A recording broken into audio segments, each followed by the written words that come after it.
और जो YouTube पर जुड़ रहे हैं आप सभी चैनल को सब्सक्राइब कर लें और शेयर जरूर करें। भगवान कहते हैं कि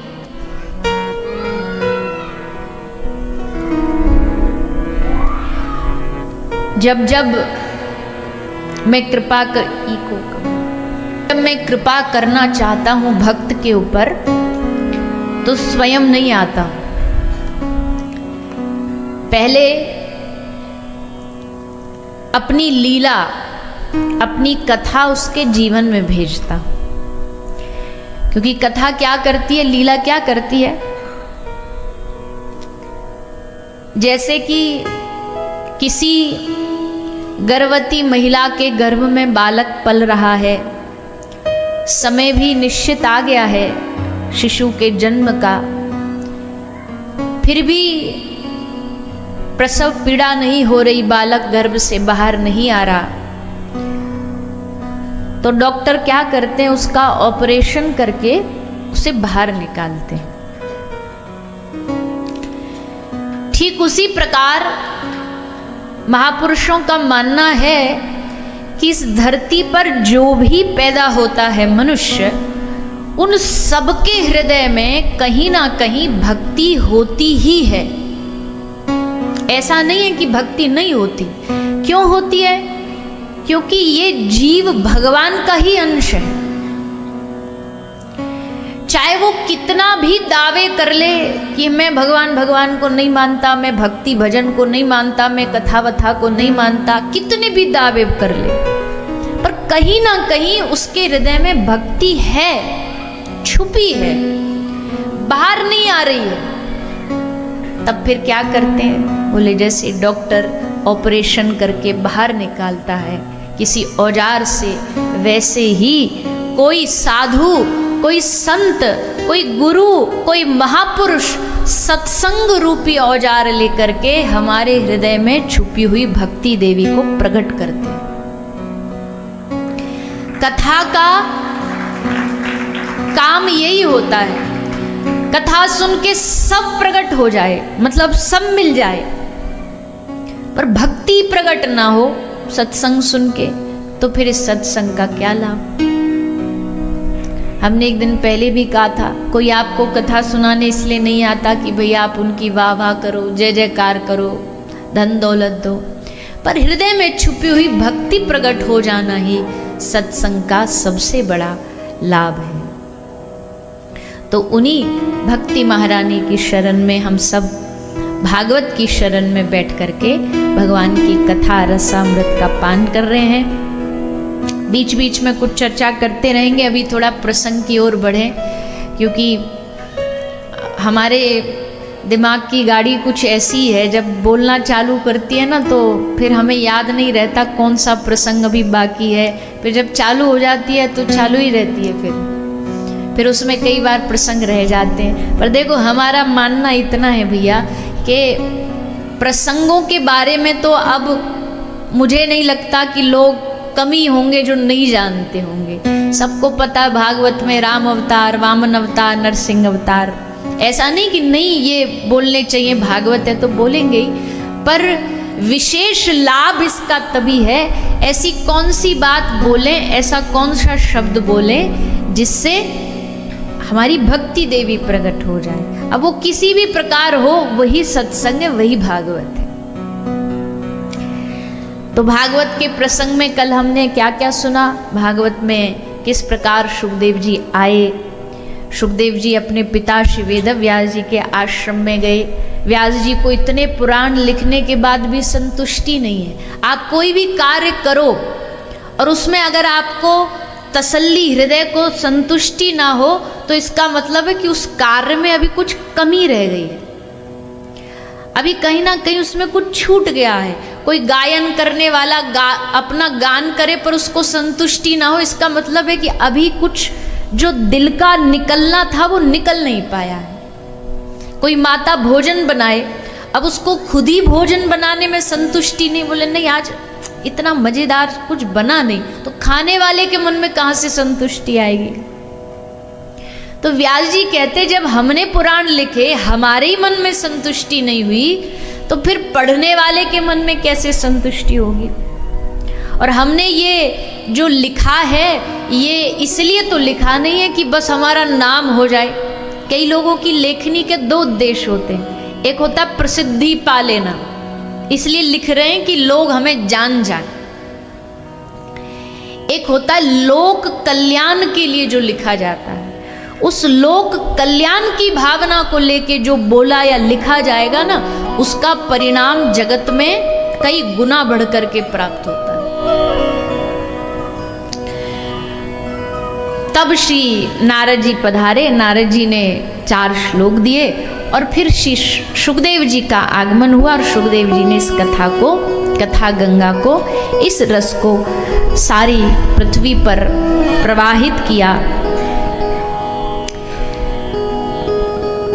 अब सुखदेव जी ने इस भागवत में प्रेम डाल दिया। प्रेम तो था ही, पर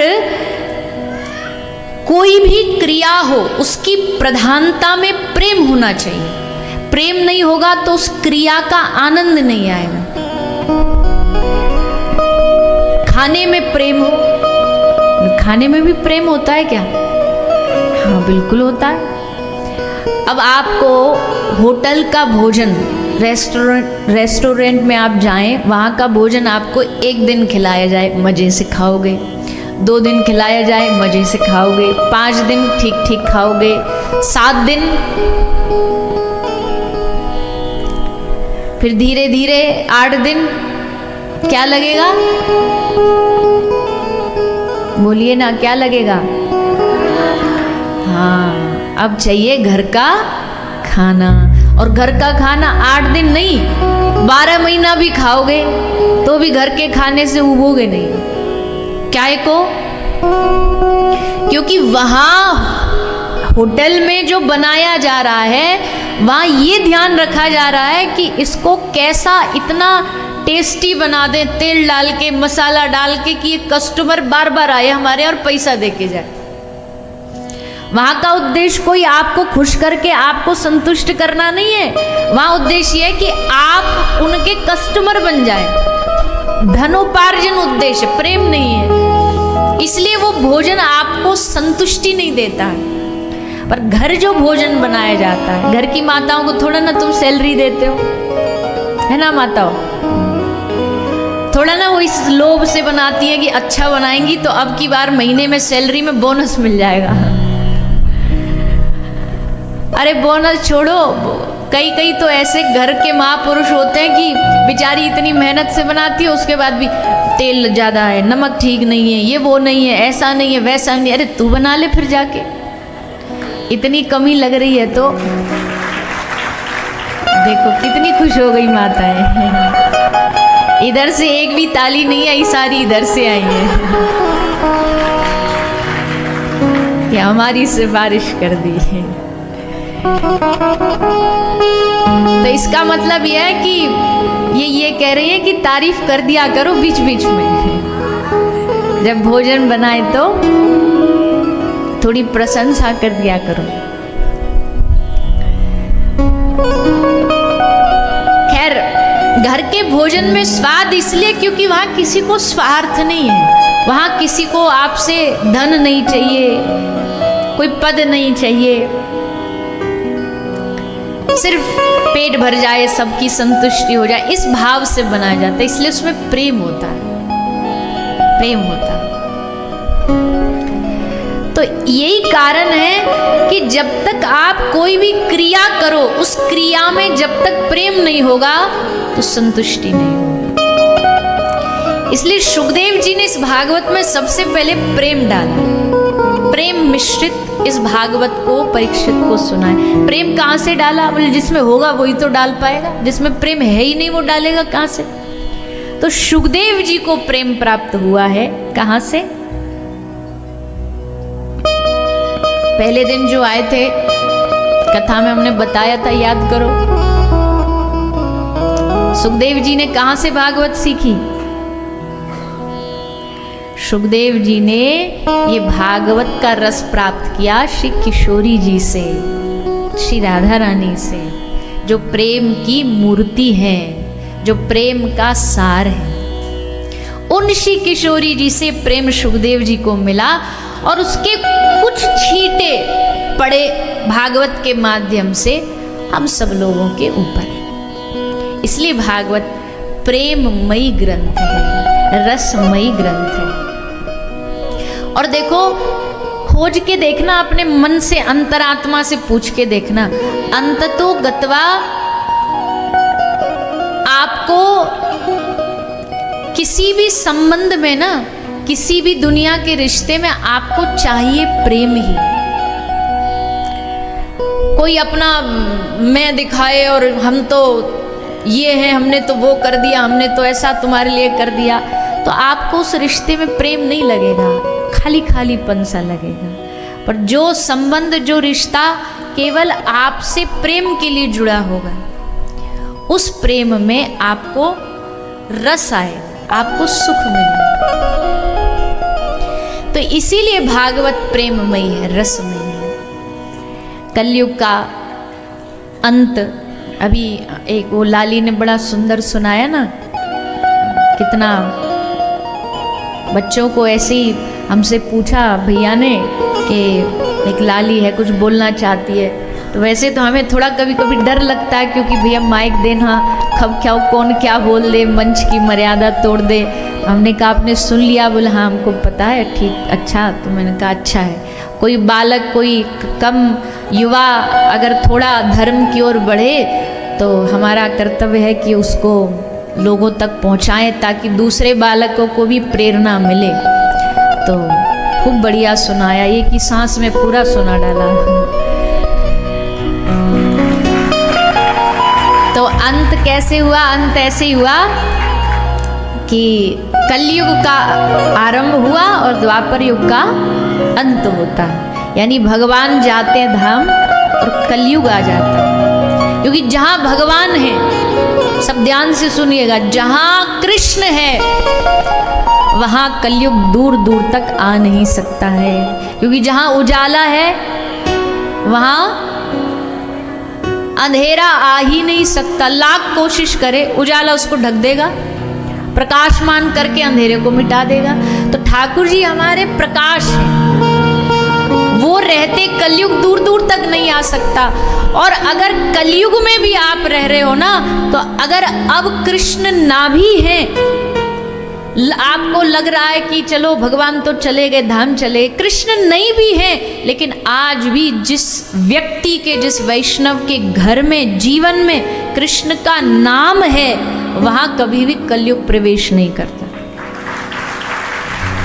बाहर दरवाजे पे खड़ा रहेगा लठिया लेकर के कि कब ये कृष्ण नाम छोड़े और कब भीतर एंट्री मारूं। पर जब वो कृष्ण नाम छोड़ेगा ही नहीं तो एंट्री होगी कैसे? कलयुग से बचने का यही तरीका है। कलयुग आया तो राजा परीक्षित ने कलयुग को रहने के लिए 4 स्थान दिए। सब मेरे ख्याल से जानते ही होंगे 4 जगह कौन कौन सी है, पता है? वही 4 जगह जहां जानबूझ करके हम जाते हैं, वही काम जो हम करते हैं। कौन कौन से? द्युतम पानम स्त्रियसूना यत्रा धर्मश्चतुर्विध पुनश्च याचमानाय जात रूप मदात प्रभु। पहला कलयुग का स्थान वही है भैया, जिसने इस पूरे विश्व को डुबा रखा है, अपनी जकड़ पकड़ में सबको जकड़ रखा है। द्युतम, पानम, जुआ, मदिरा पान, नशे में पड़े हैं, नशे में मस्त हैं, बस कोई दुनियादारी से लेना देना नहीं, और नशे में पड़े पड़े ऐसे समझते हैं जैसे हमको कितना बड़ा काम कर रहे हैं। कोई शराब किसी को पिला दो तो कहते हैं ना कि चूहा भी शेर बन जाता है उस समय तो पी करके। अब तू कौन और मैं कौन?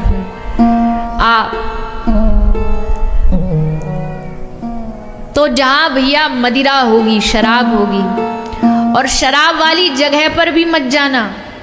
पीना तो अलग बात है, जहां मदिरा बेची जा रही हो, जहां मदिरा पिलाई जा रही हो, उस जगह पर भी किसी भक्त वैष्णव को नहीं जाना चाहिए। क्यों नहीं जाना चाहिए? बोले भैया बुराई जो है ना, ये बड़ी खतरनाक चीज है। अच्छा बनने में सालों लग जाते हैं, पर बुरा बनना और बुरी आदत प्राप्त करने में, नशा जीवन में आने में क्षण भर भी नहीं लगता। कोई नशे के गुण तुमको बता देगा और बस फिसल जाओगे। इसलिए उसी जगह से ही दूर रहना। ना भैया, हम ऐसे स्थान पर नहीं जाएंगे, ऐसी जगह पर नहीं जाएंगे। कोई ऐसी बहुत होती है आजकल, आज के ज़माने में बालक बच्चे कॉलेज के और ऐसे पहुंच जाते हैं पार्टी करने के लिए। अच्छे भक्त वैष्णव बालक को ऐसी किसी भी जगह पर नहीं जाना चाहिए। भले आप ना भी पीते हो ना, तो भी मत जाओ। पानम, फिर हिंसा। ये जो लोग हिंसा करके, हिंसात्मक वृत्ति से अपना खान पान चला रहे हैं, मांस भक्षण कर रहे हैं। हमने कल भी कहा था, मांस खाने से क्या ही प्राप्त कर लोगे बताओ? किसी का जीवन खाने से क्या ही प्राप्त कर लोगे बताओ? किसी की जान खाने से, किसी का प्राण खाने से क्या ही प्राप्त कर लोगे? किसी की जान छीन लेना, किसी का जीवन छीन लेना, ये कोई मानवता है? ये कोई मनुष्यता है? आहार शुद्धि पर सब लोगों को ध्यान देना चाहिए। वैसे हमें नहीं लगता, आप सब माथे पे तिलक चंदन टीका लगाए बैठे हो, तो आपका तो इन सब से कोई लेना देना है नहीं। पर हम सुना रहे हैं कि हमारी कथा सब लोग सुनते हैं ना, तो कई बार ऐसा होता है, कोई बात दिल पे लग जाती है और फिर वो अपना जीवन में जो भी ऐसा आहार है वो त्याग देता है, छोड़ देता है। और त्यागना ही चाहिए। क्या भगवान ने संसार में इतना हम सब पर कृपा करके, प्रकृति ने इतना कुछ दे दिया हमको, इतना बढ़िया चीजें दी हैं, उसका पान करो। कभी गंदा कुछ पीने का मन कर रहा है तो उससे बढ़िया कुछ जूस पियो, नारियल पानी पियो। आपके दक्षिण भारत में तो खूब चलता है, कितना बढ़िया, आप पियो उसको। हमारे जो गुरुदेव थे ना, वो बड़ा कहा करते, बंगाल के थे, तो बंगाल में इसको डाब बोलते हैं। तो हमारे गुरुजी बहुत कहते थे, डाब पानी पियो, डाब पानी पियो, बिल्कुल हाजमा बढ़िया करता। और हमको बिल्कुल नहीं पसंद था, तो हमने कभी नहीं पिया। और कुछ वर्ष पूर्व गुरुजी भगवत धाम चले गए। अब धीरे धीरे पता नहीं ऐसी क्या आदत बनी कि अब हर रोज चाहिए। और उस समय बात समझ नहीं आई जब उन्होंने कहा कि ये पीना चाहिए, तो वो पियो। खाने का मन कर रहा है, कितना बढ़िया, देखो इडली खाओ, डोसा खाओ, उत्तपम खाओ, और क्या क्या चलता है वो सब खाओ। किसने रोका है आपको?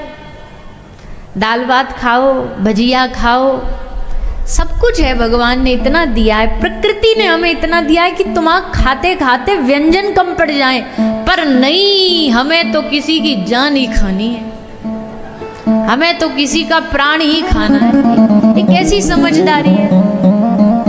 कोई होगा उनसे बड़ा दुनिया में, कोई मूर्ख जो इतना शुद्ध सात्विक भोजन छोड़ करके किसी का कलेजा खा रहा है, किसी की जान खा रहा है। कैसे जीव तड़पते हैं, आशा करते कोई हमें बचा ले। हमको ये नहीं समझ आता कि चलो खाने वाला तो भगवान कहे, पर जो मारने वाला, उसकी कैसे हिम्मत पड़ जाती है किसी चलते फिरते उछलते जीव को मारने की? पाप से डर नहीं लगता, अपने परिणाम से डर नहीं लगता। तो भैया कोई भी किसी प्रकार के जीव को कष्ट मत दीजिए, कहीं भी। और आप कहते रहिए, कोई आपके जीवन में ऐसा है ना जो खाता है, तो आप भले वो आपको देख करके मुंह फेर ले, पर आप कोशिश करते रहिए कि कैसे भी इसके जीवन से गंदगी छूट जाए, बस भगवान इसको पाप से बचा दे। अगर वो छोड़ेगा ना, तो उसके जीवन का आधे से ज्यादा जो पुण्य है, जो फल है, वो आपको प्राप्त होगा कि आपके कारण उसने बुरी आदत छोड़ी। तो कोशिश करते रहिए, समझाते रहिए उनको, कुछ ना कुछ ज्ञान देते रहिए। द्युतम पानम स्त्रियूना, किसी भी वैश्याल्य में जहाँ पर स्त्री गमन किया जाता वहाँ कलयुग रहता है। हिंसा क्या है? हिंसा 3 प्रकार की होती है, कृता, कारिता, अनुमोदिता। एक हिंसा होती है जो खुद की जाती है, एक हिंसा होती है जो किसी के द्वारा कराई जाती है, और तीसरी हिंसा होती है किसी के द्वारा की गई हिंसा को सही ठहराना। ये भी एक प्रकार की हिंसा। कोई गलत कर रहा है और आप जाकर के उसके प्रपंच में, पंचायती में पढ़ करके कह देते हो कि नहीं ये सही कर रहा है, तो वो भी एक प्रकार की हिंसा है। वो भी एक प्रकार की आपके द्वारा की गई हिंसा है। आपने उस हिंसा को बढ़ावा दिया, इसलिए आप भी उस हिंसा के भागीदार बन जाते। तो ये 4 चीज मांगी कलयुग ने। जब चारों चीज कलयुग को पसंद नहीं आई तो परीक्षित राजा ने 5वीं दे दी। और 5वीं क्या दे दी? जात रूप मदात प्रभु, सोना। अब चेक करो किस किस ने पहन रखा है। सबने? तो फिर मतलब तो यहाँ जितने बैठे सबकी खोपड़ी पे कलयुग बैठा है। अगर सोने में कलयुग रहता तो फिर सभी कलयुग में घिरे हुए। बोले नहीं भैया, देखो शास्त्रों में लिखा है कि कलयुग सबके सोने में नहीं रहता। और सोने से मतलब केवल धातु से नहीं होता है। स्वर्ण का मतलब होता आपकी जो भी अर्थ है, आपकी जो भी कमाई है, वो पूरा जो भी आपने धन कमाया वो सब स्वर्ण ही है, वो सब आपका अर्थ ही है। तो उस कमाई में अगर किसी भी प्रकार का कोई 2 नंबर का काम है, किसी का दिल दुखा के कमा रहे हो, किसी का हक खुद मार रहे हो, किसी की ईमानदारी का पैसा खुद उपयोग कर रहे हो, झूठ बोल के कमा रहे हो, वो सारा जो धन आता है उसमें कलयुग रहता। ईमानदारी से कमाने वालों को कभी किसी से डरना नहीं, और बेईमानी से कमाने वालों को कभी किसी के सामने छाती चौड़ानी नहीं, क्योंकि भैया ये बेईमानी का धन। अच्छा, अब कलयुग ऐसा है कि यहाँ ये और लगता है कि भैया 2 नंबर का काम नहीं करेंगे तो काम कैसे चलेगा।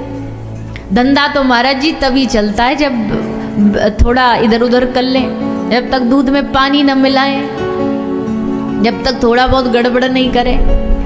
तो ये सोच हमारी जो है ना, ये कलयुगी सोच है कि बिना झूठ बोले काम नहीं चलेगा। व्यापार की भी अपनी मर्यादाएं होती हैं, उस मर्यादा को तोड़ने पर उस धन में फिर कलयुग आता है। और फिर क्या होगा? वो धन कहाँ लगेगा? कहीं ना कहीं बीमारी हो जाएगी भयानक, फिर वहां धन लग जाएगा, चोरी हो जाएगा, इनकम टैक्स का छापा पड़ जाएगा, फिर वो धन ऐसी जगह पर जाता है। तो धन को उपयोग करना भी ज्ञान, मान और धन, ये 3 चीज अगर किसी अनुपयोगी को मिल जाए, अयोग्य को मिल जाए, तो वो उसको बर्बाद कर देती है। ज्ञान किसी अयोग्य को मिल जाए, अब वो अपने ज्ञान का दुरुपयोग करेगा, किसी को नीचा दिखाएगा अपने ज्ञान से, अपनी विद्वता से, किसी दूसरे का उपहास करेगा, तिरस्कार, तुम्हें तो कुछ भी नहीं आता, देखो हमको कितना ज्ञान है शास्त्रों का।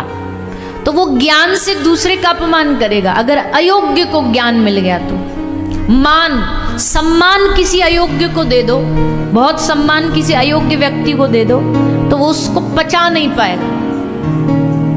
और तीसरा धन अयोग्य को मिल जाएगा तो उस धन का गलत ही उपयोग करेगा। इसलिए 3 चीज जो है, धन अगर किसी भगवत कार्य में लग रहा है तो उस धन का उपयोग है। पैसा जो है ना वो विष के समान है, अगर उस धन से अभिमान आ रहा है तो, अगर अभिमान आ रहा है तो वो धन विष के समान है। और अगर अभिमान नहीं आ रहा और वो भगवत चरणों में लग रहा है तो वो धन भी भगवान की भक्ति में ही उपयोग होता है। जैसे भोजन है, भोजन मात्रा में करोगे तो शरीर को पुष्ट करेगा, पर अगर अधिक मात्रा में करोगे तो अजीर्ण कर देगा, पेट खराब कर देगा।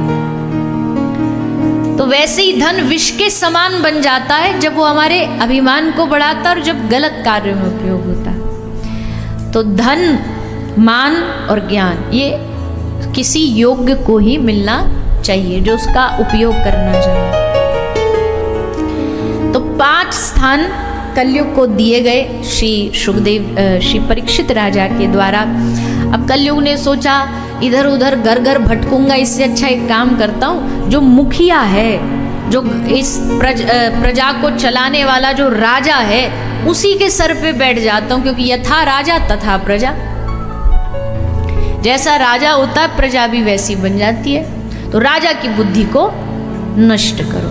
और राजा परीक्षित ने एक संत के गले में मरे हुए सर्प को डाल दिया और उनको श्राप लगा, इति लंघित मर्यादम तक्षकः सप्तमेहनि दंक्ष्यति सकुलंगारम नोदितो में ततद्रुहम। 7वें दिन तक्षक के डसने से राजा परीक्षित की मृत्यु हो जाएगी। राजा परीक्षित जानते मृत्यु तो जीवन का अटल सत्य है। ढेर मिट्टी का हर आदमी है, बाद मरने के होता यही है। ढेर मिट्टी का हर आदमी है, बाद मरने के होता यही है। या सलीमों में तुरकत दबेगी या चिताओं में जलना पड़ेगा। जिंदगी एक किराए का घर है, एक ना एक दिन बदलना पड़ेगा। एक ना एक दिन इसको किराए के घर को छोड़ के जाना पड़ेगा। किराए के घर में जीवन भर नहीं रख सकते। मालिक कह देगा भैया अब हो गया तेरा 2-4 साल, तूने पैसा नहीं दिया, रेंट नहीं दिया, अब निकल यहाँ से। फिर मकान बदलो, फिर दूसरी जगह जाओ। तो भगवान भी ये शरीर दिए, एक बंगला बना दिया, इसमें कुछ समय रहने के लिए दे दिया, पर सोचो कि मरने से पहले हम इसको छोड़ के नहीं जाएंगे। तो भगवान कहते भैया ये तो किराए का घर है, एक ना एक दिन बदलना पड़ेगा, एक ना एक दिन छोड़ के जाना पड़ेगा। और जब तक जिंदा रहोगे, जब तक जीवित रहोगे, बोले तब तक दुख भी झेलने पड़ेंगे। कोई सोचे कि अच्छा, कई लोग संतों के पास जाके एक ही चीज मांगते, महाराज जी बड़े दुखी हैं, दुख दूर कर दो, हे प्रभु हमारे दुख दूर कर दो। बोले महात्मा कहते हैं मस्त राम मुर्दे से बोले हमको कुछ बतलाओ। एक मस्तराम साधु हुए तो उन्होंने कहा मस्तराम मुर्दों से यूं बोले हमको कुछ बतलाओ। मुर्दे में से एक मुर्दा बोला मर जाओ सुख पाओगे। यहाँ एक सुख तभी मिलेगा जब मरोगे। मरने से पहले तो ये संसार दुखाल्यम अशाश्वतम, यहाँ दुख के थपेड़े पड़ते रहेंगे, झेलना पड़ेगा। कोई दुनिया की मशीन और कोई दुनिया का ऐसा यंत्र नहीं बना जो ये कह दे कि इस आदमी के जीवन में दुख नहीं आएंगे। दुख तो तभी मिटेंगे जब चिता जलेगी, जब शरीर जलेगा। उससे पहले तो सहना सीख लो। बोले फिर भजन किस लिए कर रहे हैं, किस काम के लिए? बोले ये आपको उन दुखों में परेशान नहीं होने देगा, उन दुखों में टूटने नहीं देगा, उन दुखों में निराश नहीं होने देगा। ये भगवत भजन का काम है। भक्ति का काम बस इतना है कि वो आपको संभाले रखती है, वो आपको थामे रखती है, हताश नहीं होने देती, निराश नहीं होने देती। तो राजा परीक्षित जानते हैं कि भैया 7 दिन के बाद मृत्यु होनी है। अब अगर इन 7 दिनों में घर में रहे तो संसार वाले हमारे 7 दिनों को ऐसी व्यर्थ कर देंगे। कैसे व्यर्थ कर देंगे? पूछने आएंगे, अरे राम राम राम राम, अच्छा मरने वाले हो आप 7 दिन, अरे बड़ा दुख लगा सुन करके। संसार वाले संवेदनाएं तो देते हैं, पर संवेदना दे करके करेंगे क्या? भैया थोड़ी ना हमारा भविष्य बदल देंगे। और संवेदनाओं में दुख भी, समय भी इतना बर्बाद हो जाएगा कि जो थोड़ा बहुत समय बचा वो भी और नष्ट हो जाएगा। अब कोई आदमी कोई हॉस्पिटल में पड़ा हो तो जा कर के उससे पूछेंगे भैया क्या हुआ? एक आदमी रिश्तेदार जाएगा, फिर उसको पूरी कहानी बताओ, फिर दूसरा रिश्तेदार जाएगा, फिर उसको पूरी कहानी बताओ, जितने आएंगे सबको पूरी पूरी कहानी बताओ। तो क्या हुआ? अरे भैया कुछ नहीं, बस ऐसे ही नहाने गए थे, स्नान करने घुसे थे और पाँव फिसल गया और पाँव टूट गया। तो फिर दूसरा पूछे आपको दिखा नहीं था? बोले दिखता तो फिर गिरते काहे को?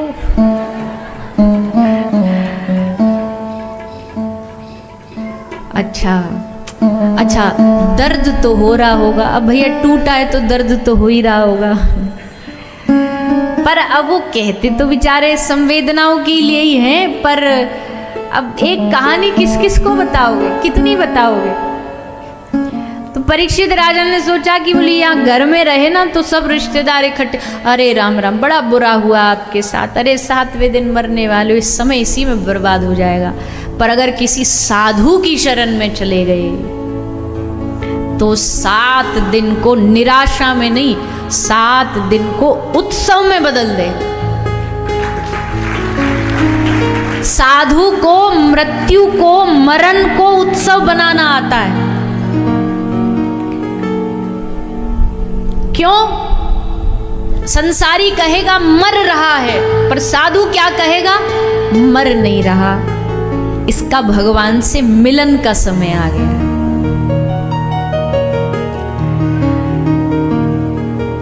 वो से उत्सव बना देंगे। साधु का मरण उत्सव बनता, जन्म नहीं। किसी भी इतिहास के साधु का देख लेना, जो भी उनका उत्सव मनाया जाता है, उनका जन्मदिन नहीं मनाया जाता, उनका मरण दिन यानी उनका तिरोभाव दिन मनाया जाता है। जिस दिन वो दुनिया छोड़ के गए, छोड़ के कहाँ गए? बोले अपने ठाकुर जी के पास चले गए, मिल गए उनमें, तो उत्सव मनाओ चलो। उनके मरण का उत्सव मनता।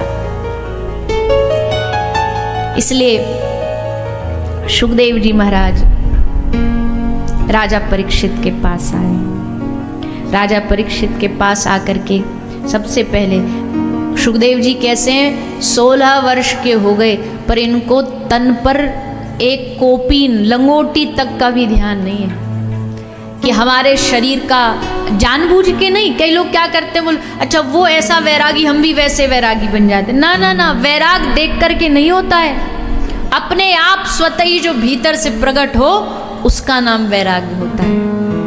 सुखदेव जी ने किसी को देख के ये नहीं कहा कि देखो हम दिखा दे कैसे वैरागी। उन्हें याद ही नहीं है क्या खा रहे हैं, क्या पी रहे हैं। एक स्थान पर एक गाय का दूध निकालने से बराबर जितना समय लगता, उससे ज़्यादा कहीं रुकते नहीं थे। क्यों नहीं रुकते थे? बोले भैया साधु के लिए एक जगह ज़्यादा रुकना ठीक नहीं है। ज़्यादा समय रुकेगा तो वहाँ के लोग घेर लेंगे, फिर मन में उस जगह को लेके इच्छाएं प्रकट हो जाएंगी। एक महात्मा जी थे, उनके पास जीवन में उन्होंने 2 ही लंगोटी रखी, 2 ही कोपीन रखते थे, एक को पहन लेते थे, एक को धो लेते थे। तो एक दिन कोई आया उनके पास, आकर के उनसे कहा महाराज जी हमारी इच्छा है बेटा हो जाए। उसको बेटा हो गया। अब इच्छा पूरी हुई तो बड़ा खुश हुआ, भागा भागा आया, बोले महाराज जी हम आपके लिए एक झोपड़ी बनवा दे रहे हैं, कहाँ आप यहाँ जंगल में पड़े रहते हो। महात्मा जी ने खूब रोका, बोले ना ना बेटा हमको प्रपंच में मत फंसाओ, हमें कुछ नहीं चाहिए। बोले नहीं नहीं नहीं, आपने हम पर इतनी कृपा करी, एक झोपड़ी तो बनती है। तो एक झोपड़ी बना के उसमें महात्मा जी को रख दिया। महात्मा जी के पास वही 2 ही लंगोटी, एक धोले एक पहन ले। सो झोपड़ी में एक चूहे ने बिल बना लिया और चूहा बाहर निकल के आया, महात्मा जी की लंगोटी कुतर गया, फाड़ गया। अरे महाराज जी की लंगोटी फाड़ दी। महाराज जी एक काम करो, आप अपनी कुटिया में ना एक बिल्ली रख लो, सो चूहे नहीं आएंगे। तो महाराज जी ने बिल्ली रख ली। अब बिल्ली रखी तो बिल्ली चूहा को खाए। महाराज जी बोले ना ना ना ये तो गलत है, बिल्ली तो हिंसा कर रही है, हमारी कुटिया में हिंसा हो ये तो हम सहन नहीं करेंगे। तो बोले एक महाराज जी एक काम करो, एक गाय रख लो, गाय का दूध दे देंगे बिल्ली को तो वह हिंसा नहीं करेगी। तो एक गाय रख ली। अब गाय रखी झोपड़ी में, तो फिर महाराज जी की गाय एक दिन किसी पड़ोसी के खेत में खाने चली गई तो उसने डंडा मारा। महाराज जी बोले ये तो अच्छा नहीं है, हम गाय रख रहे हैं और उसको डंडा पड़ रहा है। महाराज जी एक काम करो, एक जमीन ले लो, अपनी जमीन रहेगी तो फिर गाय को कहीं बाहर नहीं भटकना पड़ेगा। तो महाराज जी को एक अपनी जमीन ला करके दे दी। जमीन ला के दी, 2 दिन बाद वकील आ गया पेपर लेके। बोले काय के पेपर है? बोले ये आपने जमीन पर कब्जा किया है। आपकी इसमें ये कुछ गड़बड़ है, चलो कोर्ट लेकर के गए। महाराज जी को कोर्ट में खड़ा किया गया। जज ने पूछा, जज बोला कि ये महाराज जी आपको कोर्ट तक की नौबत कैसे आई? महाराज जी बोले, एक लंगोटी की इच्छा के कारण। एक लंगोटी की इच्छा के कारण हम तुम्हारे यहाँ कोर्ट में ठाड़े, नहीं तो अच्छा भला भजन कर रहे थे, अच्छा भला ठाकुर जी का नाम ले रहे थे। तो जो उच्च कोटि का साधु होता है ना, उसे पता होता है कि एक कोई भी इच्छा होती है वही हमारे प्रपंच की जननी बन जाती है। इसलिए सुखदेव जी कहीं ठहरते ही नहीं थे, बोले रुकेंगे ही नहीं तो फिर यहाँ का झंझट पलेगा ही नहीं। बस बहता साधु निर्मला, बहते रहे बहते रहे। एक बार जीवन में पहली बार 7 दिन रुके, वो भी कल्याण के लिए, राजा परीक्षित के कल्याण के लिए।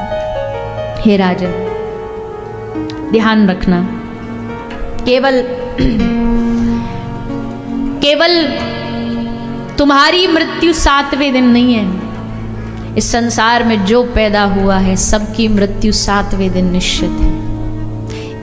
एक कथा हमने पढ़ी आजकल में, एकनाथ जी के पास महाराष्ट्र में एक व्यक्ति आता है और आकर के बोलता है कि महाराज जी मुझे, हमको कोई, हमारा परिवार रिश्तेदार कोई हमें प्यार ही नहीं करता, सब धोखा देते हैं, कोई हमसे ढंग से बात नहीं करता, ये नहीं वो नहीं है।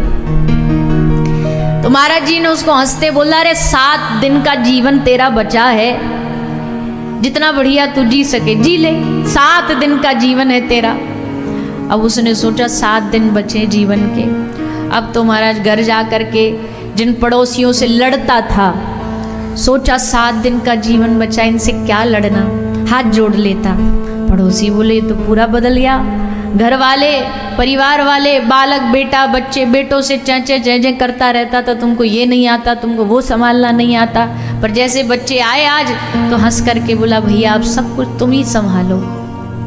मनी मन सोच रहा हमारे तो 7 दिन बचे, सबके साथ व्यवहार अच्छा कर लिया अपना, और 7वें दिन मृत्यु नहीं हुई तो महाराज जी के पास गया, बोला महाराज जी आप तो कह रहे थे कि 7 दिन तेरा जीवन बचा है।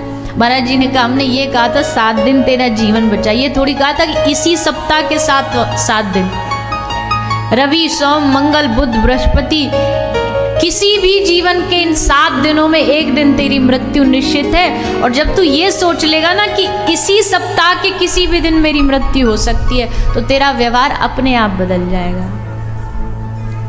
इसलिए सुखदेव जी महाराज राजा परीक्षित से कहते हैं, राजन केवल तुम ही नहीं, इस संसार में जितने भी लोग हैं ना, सबका जीवन 7 दिन का ही बाकी है। और 7 दिन के जीवन बाकी में तुम जितना हरि को याद कर सको, जितना भगवान को स्मरण कर सको कर लो। इस इंतजार में मत रहो भैया, पूरा जीवन इसी इंतजार में निकल जाता है। अरे अभी कहाँ, अभी तो बाल बच्चे हैं, अभी तो पढ़ाई लिखाई पे ध्यान देंगे, फिर कमाई पे ध्यान देंगे, फिर ब्याह हो जाएगा, बाल बच्चों पे ध्यान देंगे, और ऐसे करते करते करते संपूर्ण जीवन हाथ से फिसल जाता है। कबीरदास जी कहते, बाबा कबीर बड़े सुंदर सुंदर भाव लिखते हैं, जागृति के लिए, जगाने के लिए हम।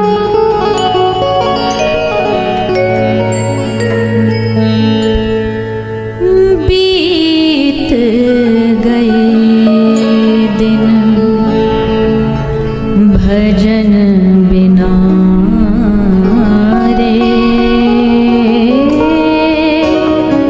भजन बिना।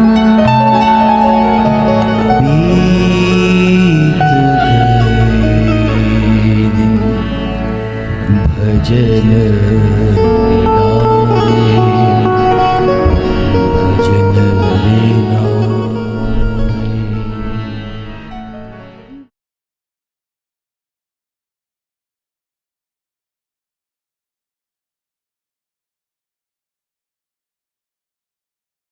और जो YouTube पर जुड़ रहे हैं, आप सभी चैनल को सब्सक्राइब कर लें और शेयर जरूर करें।